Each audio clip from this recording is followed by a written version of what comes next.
Assalamualaikum warahmatullahi wabarakatuh. Waalaikumsalam warahmatullahi wabarakatuh. Jelas ya?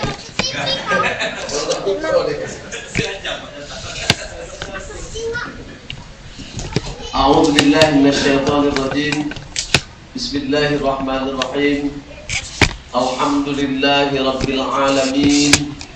Assalatu wassalamu ala asyrafil anbiya'i wal mursalin wa ala alihi wa sahbihi ajma'in, amma ba'd. Rabbi shrah li sadri wa yassir li amri wahlul 'uqdatam min lisani yafqahu qawli wala haula wala quwwata illa billahil aliyyil azim. Alhamdulillah wa syukurillah, senantiasa kita panjatkan kehadirat Allah SWT, di mana pada sore hari ini, yaitu menjelang berbuka puasa, kita masih diberikan Allah suatu nikmat kesehatan dan kesempatan sehingga kita dapat hadir di Mushola Nurul Insan di RT 1 Kelurahan Keramasan, Kecamatan Pati, Palembang. Sholawat beserta salam senantiasa kita sampaikan kepada junjungan kita Nabi Muhammad SAW beserta keluarga dan sahabat-sahabatnya hingga yaumil akhir. Yang saya hormati pengurus Mushola Nurul Insan beserta jemaahnya. Yang saya hormati ibu-ibu pengurus Majelis Taklim Mushola Nurul Insan serta jemaahnya juga. Dan yang kami hormati Bapak RT yang baru ya, baru dipilih, masih panas-panas ya ini. Mudah-mudahan dengan RT yang baru ini Bapak Ibu akan membawa suasana keagamaan kita di RT ini lebih bersemangat. Karena Pak RT juga kalau masuk mushola, Pak RT juga kalau masuk mushola agak susah gitu. Pak RT masuk mushola mudah-mudahan. Jadi pengajian dan mushola ini akan disupport. Barangkali kalau suatu kebaikan yang paling bagus Pak RT, Mak Mano kalau di akhir Ramadan ini jemaahnya lebih ramai dari awal Ramadan. Nah, ini tantangan Pak RT. Baca jadi RT percontohan ya. Jadi kita di RT 1 itu jemaahnya semakin ujung di bulan Ramadan semakin ramai. Sebab di mana-mana Pak RT semakin ujung semakin sepi. Karena jemaahnya pindah ke mall. Mak Uji Pak Abdul Aziz tadi banyak ke mall mana-mana karena THR itu sudah berhamburan. Jadi kemenangan mereka adalah di THR-nya. Bapak Ibu hadirin dimuliakan Allah, berbicara masalah bulan suci Ramadan,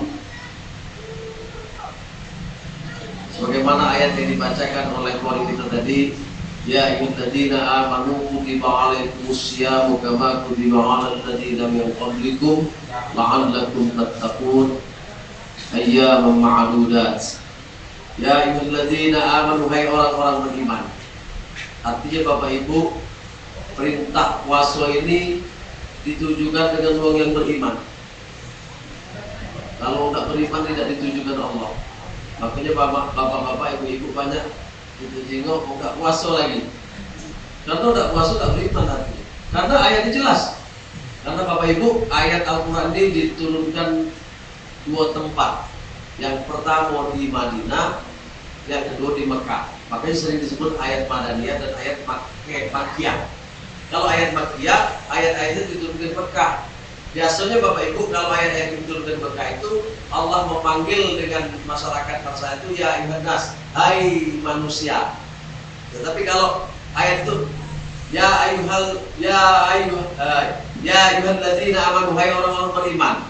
Nah, kalau Allah memanggil hai orang-orang beriman, artinya ayat ini turun di Madinah. Artinya apa Bapak Ibu?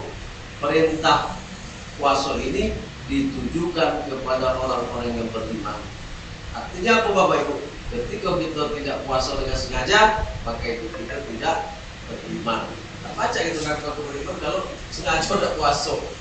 Sebab ayatnya jelas, ya ayyuhalladzina amanu kutiba alaikumussyam, hai orang-orang beriman telah diwajibkan kepada kamu berpuasa, kama kutiba alal ladzina min qablikum, sebagaimana orang-orang yang sebelum kamu, la'allakum tattaqun, agar kamu bertakwa. Jadi tujuan puasa itu Bapak Ibu adalah untuk meningkatkan ketakwaan kepada Allah Subhanahu wa taala. Orang yang beriman akan ditingkatkan lagi menjadi takwa kepada Allah Subhanahu wa taala. Bapak Ibu hadirin dimuliakan Allah, bersyukur kita sudah berada di ujung bulan Ramadan. Pada hari ini yaitu tanggal 24 Ramadan 1444 Hijriah. Artinya lebih kurang 6 hari lagi. Itu paling lama 6 hari lagi. Kalau kita puasanya di 29 hari, maka 5 hari lagi. Yang jelas tarawih kita malam hari adalah malam ke-25. Jadi rugilah kalau tidak tarawih, karena di luar bulan Ramadan tidak ada sholat tarawih. Memang Bapak Ibu di ujung-ujung Ramadan ini lesunya bukan main. Tidak usah kayak bukan kami juga lesu itu. Kalau tidak berangkat dari rumah malam tidur rasanya sudah pukul. Pantas kalau di musola atau di masjid di mana-mana sudah buyur maju jemaahnya. Karena lesunya bukan main Pak. Tetapi Bapak Ibu, di ujung Ramadan ini bonus pahalanya semakin besar. Semakin kita lesu, semakin kita malas Bapak Ibu, semakin besar imbalan pahalanya di ujung bulan Ramadan itu.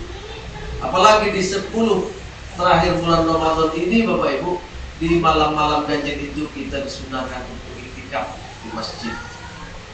Jadi kita masuk masjid, niat iktikaf, baca Quran, baginda subuh. Kenapa Bapak Ibu? Di ujung-ujung Ramadan ini akan diturunkan Lailatul Qadar. Dalam Al-Quran Allah berfirman, Inna anzalnahu fi Lailatul Qadr. Lailatul Qadr khairum min alfi syahr. Tanazzalul malaikatu wa ruhu fiha bi idzni rabbihim min kulli amr. Salamun hiya hatta matla'il fajr. Inna anzalnahu fi Lailatul Qadr. Sesungguhnya pada malam ini kami menurunkan Al-Quran pada malam Qadar. Di malam Qadar ini Bapak Ibu, kalau nuzulul Quran menurut tradisi kita itu tanggal 17, tapi banyak pendapat ulama Bapak Ibu, bukan malam 17. Para ulama berpendapat itu pada malam ke-24. Kenapa? Karena turunnya Al-Quran itu ketika terjadinya perang Badar, berpisah 2 pasukan itu. Dan berpisah 2 pasukan itu Bapak Ibu, itu di tanggal 24 Ramadan pada hari ini, semalam artinya turunnya Al-Quran itu. Tetapi sudah populer, sudah dikenal oleh masyarakat kita di Indonesia, dan para ulama juga yang mendukung itu 17 Ramadan. Jadi tidak usah kita permasalahkan 17 apa 24 atau apa. Yang jelas Bapak Ibu, di ujung bulan Ramadan ini, yang di bulan Ramadan ini diturunkan Al-Quran. Allah berfirman dalam Al-Quran, Syahrul Ramadan alladzi unzila fihi al-Quran hudan lin-nasi wa bayyinatin minal huda wal furqan. Syahrul Ramadan alladzi unzila fihi al-Quran. Pada bulan Ramadan itu diturunkan Al-Quran. Jadi Al-Quran itu diturunkan di bulan Ramadan. Bagaimana cara penurunan Al-Quran itu? Bapak Ibu, menurut pendapat ulama, turun Al-Quran itu 2 periode. Yang pertama diturunkan dari Lauhul Mahfuz ke Baitul Izzah, ke langit dunia. Itu sekaligus diturunkan 6.666 ayat. Diturunkan sekaligus ke langit dunia ini. Kemudian dari Baitul Izzah ini diturunkan selama 23 tahun atau 22 tahun, 2 bulan, 22 hari. Itu dicicil dulu. Kalau ada masalah-masalah dengan Rasulullah SAW, akan turun hukum, akan turun ayat itu. Dan ayat yang pertama Bapak Ibu, surah Al-Alaq sebanyak 5 ayat. Iqra bismi rabbikal ladzi khalaq, khalaqal insana min 'alaq. Iqra wa rabbukal akramul ladzi 'allama bil qalam, 'allamal insana ma lam ya'lam. Turun 5 ayat yang pertama kali. Setelah itu lama tak turun-turun ayat ini. Turunnya ayat Al-Quran ini Bapak Ibu, Rasulullah SAW itu di Gua Hira. Ketika Rasulullah SAW naik ke Gua Hira itu Bapak Ibu, dalam keadaan beribadah, dulu belum diwajibkan sholat sebelum ayat diturun. Sebelum ini belum ada sholat, belum ada puasa. Jadi waktu itu Rasulullah bersemedi atau berkhidmat di atas Gua Hira. Gua Hira itu kalau kita daki itu sekitar 1,5 jam. Jadi kita daki Gua Hira itu 1,5 jam Bapak Ibu. Itu biasanya yang mendaki Gua Hira itu di Mekah itu habis subuhnya di sekitar masjid yang ada di dekat Gua Hiro itu kemudian sampai suku baru naik. Itu kalau kawan yang pernah naik manjat ke sampai sana katanya nafas sesuap katanya itu harus banyak minum. Jadi itu stop minum. Kalau turun tidak belum. Bayangkan Bapak Ibu, Rasulullah SAW mendaki di puncak Gua Hiro itu dalam waktu jalan juga itu 1,5 jam mendaki. Nah, di situ ayat pertama turun kepada Rasulullah SAW. Apa yang pertama? Iqra, bacalah. Apa jawab Rasul? Pertama disebutkan malaikat Jibril, Iqra, maka Rasul jawab, ma ana biqari'in, aku tidak bisa baca. Iqra, jawab Rasulullah, ma ana biqari'in. Ketiga kali Iqra, Rasul langsung jawab, Iqra bismi rabbikal ladzi khalaq, khalaqal insana min 'alaq, Iqra wa rabbukal akram alladzi 'allama bil qalam, 'allamal insana ma lam ya'lam. Setelah itu peristiwa itu Bapak Ibu, Rasulullah SAW turun bercerita dengan Siti Khadijah, dan Siti Khadijah Bapak Ibu sudah tahu bahwa ini suami yang ini ada kelebihan. Maka dia nanya dengan pamannya ahli Taurat, ahli Injil, seorang rahib. Rahib itu Bapak Ibu sebelum datangnya Islam, agama Kristen dan agama Yahudi itu ada pakar yang ahli Taurat dan ahli Injil. Mereka menemukan di dalam kitab Taurat dan kitab Injil itu akan lahir seorang Rasul yang bernama Muhammad, atau di dalam Quran ismu Muhammad. Itu sebetulnya di Bible itu Bapak Ibu, di Taurat itu sudah ada nama Rasulullah SAW, tapi mereka tidak yakin Bapak Ibu, tidak percaya dengan kerasulan Rasulullah SAW. Kenapa Bapak Ibu? Mereka menganggap keturunan yang bakal jadi nabi ini anak-anak keturunan Ibrahim. Dari Nabi Ibrahim ini lahir 2 orang nabi sebetulnya, tapi mereka tidak mengakui. Karena begini Bapak Ibu, Nabi Ibrahim ini istri yang pertama namanya Siti Sarah, istri yang kedua namanya Siti Hajar. Dari Siti Sarah ini Bapak Ibu lahirlah anaknya namanya Ishak, yaitu Nabi Ishak. Dari Siti Hajar ini lahirlah Nabi Ismail alaihissalam, dan dari Nabi Ismail inilah akan adanya keturunan Nabi Muhammad SAW. Nah, mereka tidak mau mengakui bahwa Bapak Ibu di dalam Taurat dan Injil itu dijelaskan akan lahir seorang Rasul, Nabi, dan Rasul itu dari keturunan Ibrahim. Memang betul dari keturunan Ibrahim Bapak Ibu lahirlah Nabi Ishak. Dari Nabi Ishak ini lahir juga Nabi Musa alaihissalam dan Nabi Isa. Ismail tidak diakui. Kenapa tidak diakui Bapak Ibu? Karena tradisi Yahudi itu, orang-orang Yahudi itu, kalau bapaknya Yahudi, umaknya bukan Yahudi, maka anaknya dianggap tidak Yahudi.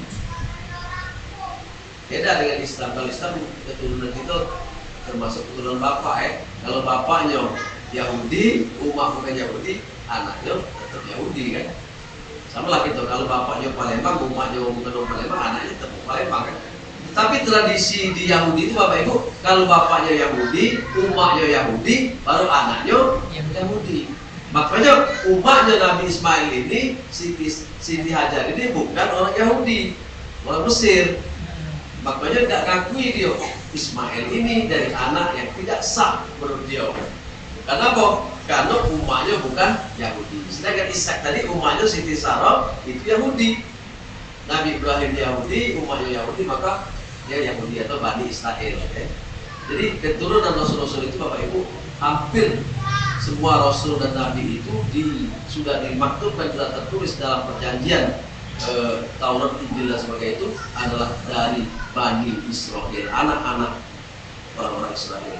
Tapi kalau kita telusuri bahwa Bapak Ibu, Nabi Muhammad itu ya ada keturunan juga dari Nabi Ismail. Nabi Ismail bapaknya Nabi Ibrahim orang Israel.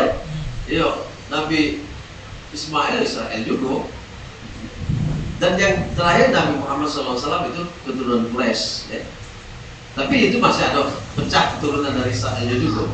Jadi kalau tidak ada Israel tidak bisa jadi Rasul dan Nabi itu Bapak Ibu. Ya.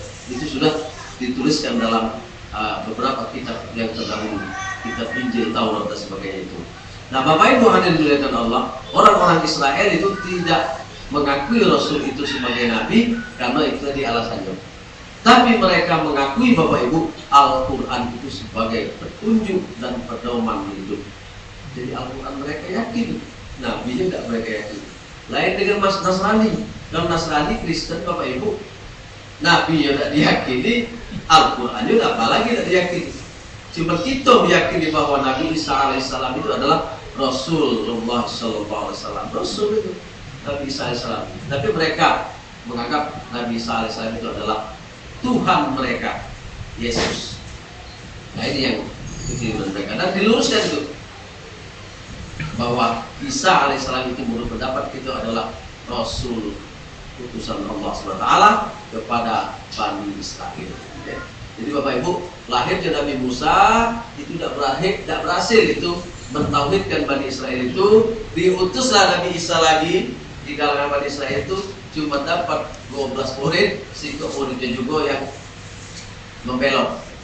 Jadi 12 selama dia dakwah itu dapat 12 murid. Sikap murid lembel jadi 11 murid itu.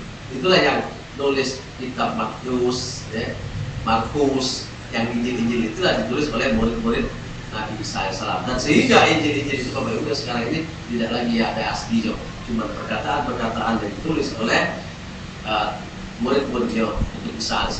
Berbeda dengan Al-Quran. Al-Quran dijamin oleh Allah SWT. Inna nahnu nazzalna dzikra wa inna lahu lahafizun. Sesungguhnya kata Allah, kami yang menurunkan Al-Quran itu dan kami yang menjaga Al-Quran itu. Artinya Allah SWT Bapak Ibu bukan ada kuasa menggunakan kata-kata kami di sini, bukan kata-kata saya, tapi aku, tapi di sini kami. Dan apa? Al-Quran ini diturunkan melalui makhluk-makhluknya. Yang pertama, Al-Quran itu dibawa oleh malaikat Jibril Bapak Ibu ke langit dunia, dan langit dunia dibawa malaikat Jibril ke Rasulullah, Rasulullah ke sahabat kepada tabi'in, ke guru-guru kita, sehingga kita sampai hari ini masih bisa membaca Al-Quran sama persis dengan bacaan Rasulullah SAW. Ini sama.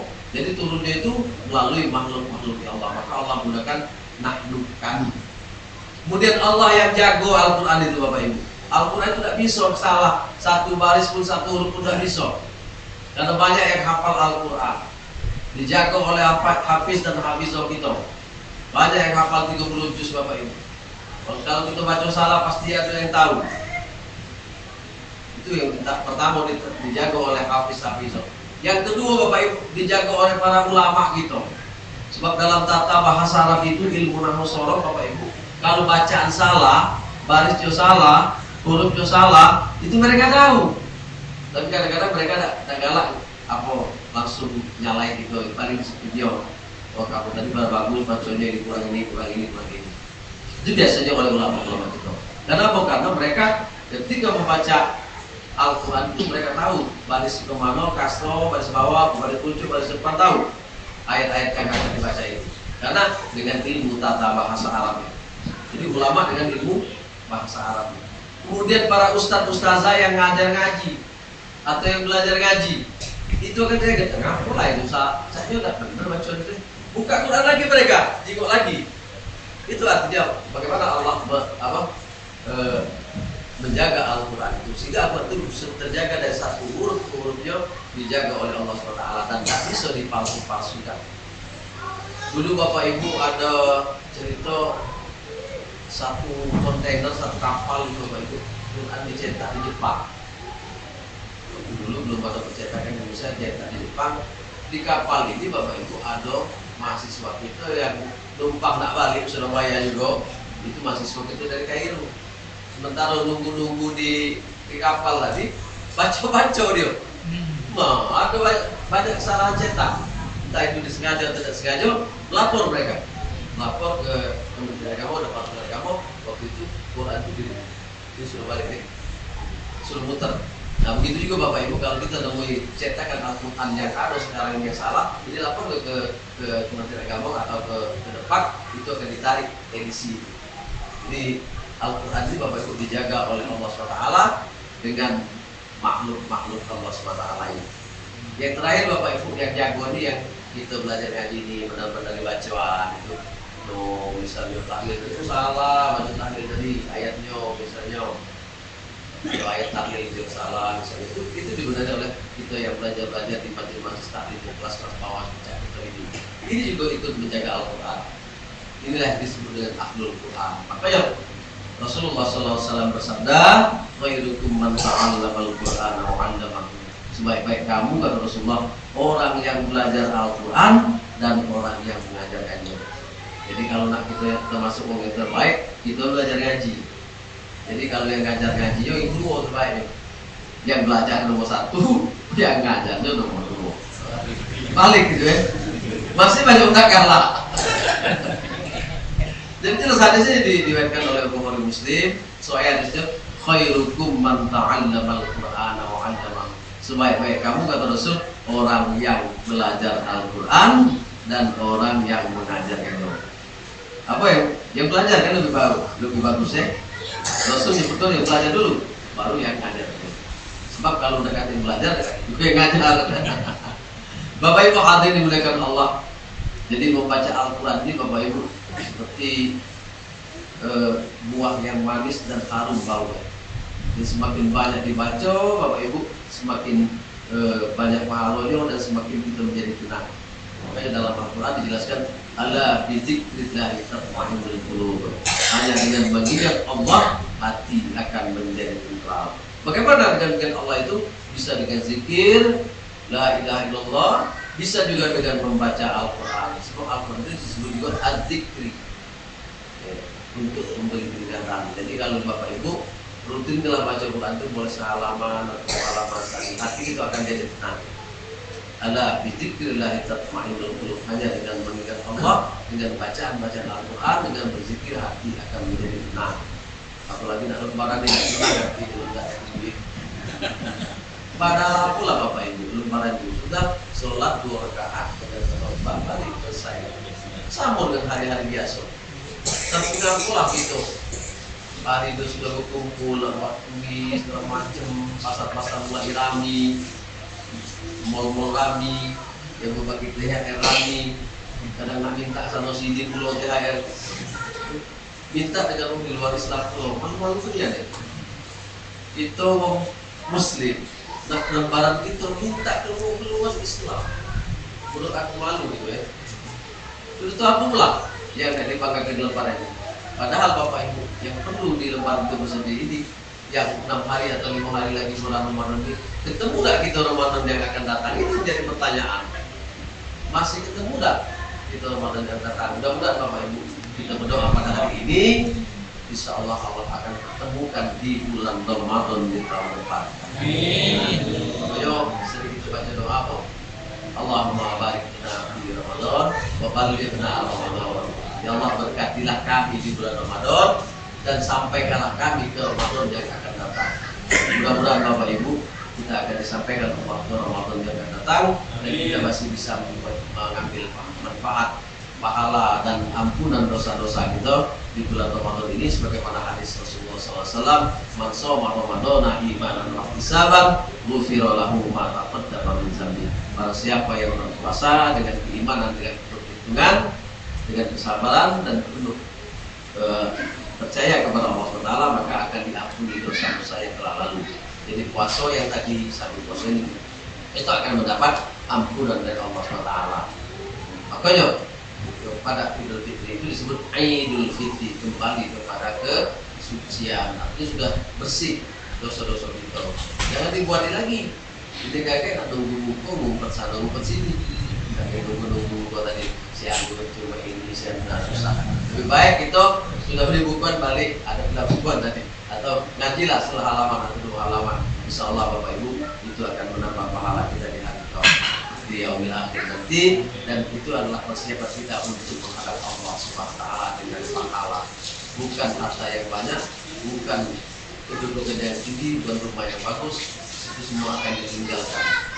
Jadi yang akan kita bawa adalah pahala dari Allah Subhanahu wa taala. Begitu kita dikumpulkan Bapak Ibu, harta tinggal, istri tinggal dan sebagainya. Dan jangan lupa Bapak Ibu, kalau sudah penuh dengan nisab zakatnya bayarkan 0,5%. Memang berat Bapak Ibu. Jadi zakat Atau itu Bapak Ibu, kalau kita sudah punya emas simpenan itu 12 suku setengah, maka 2,5% dibayarkan. Walaupun tidak di bulan puasa, di bulan lain, tapi lebih bagus kita hitung dari puasa ke puasa. Itulah 1 tahun.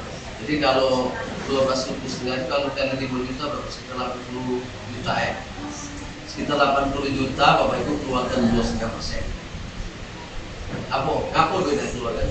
Akan duit itu Bapak Ibu akan membawa kemudoratan. Kalau nggak dikeluarkan ngeret dia habis.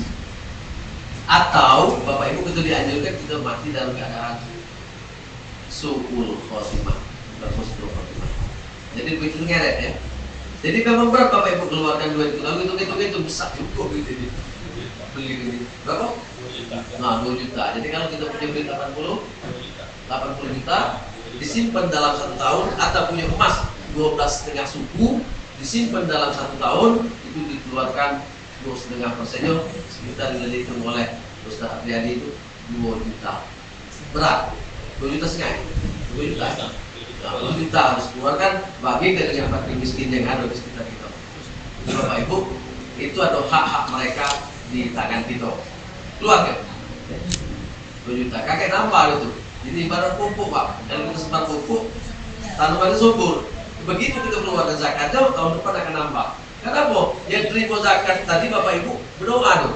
Woi Bu, bola pangadi itu nambah panglungnya Pak Ibu lagi ya.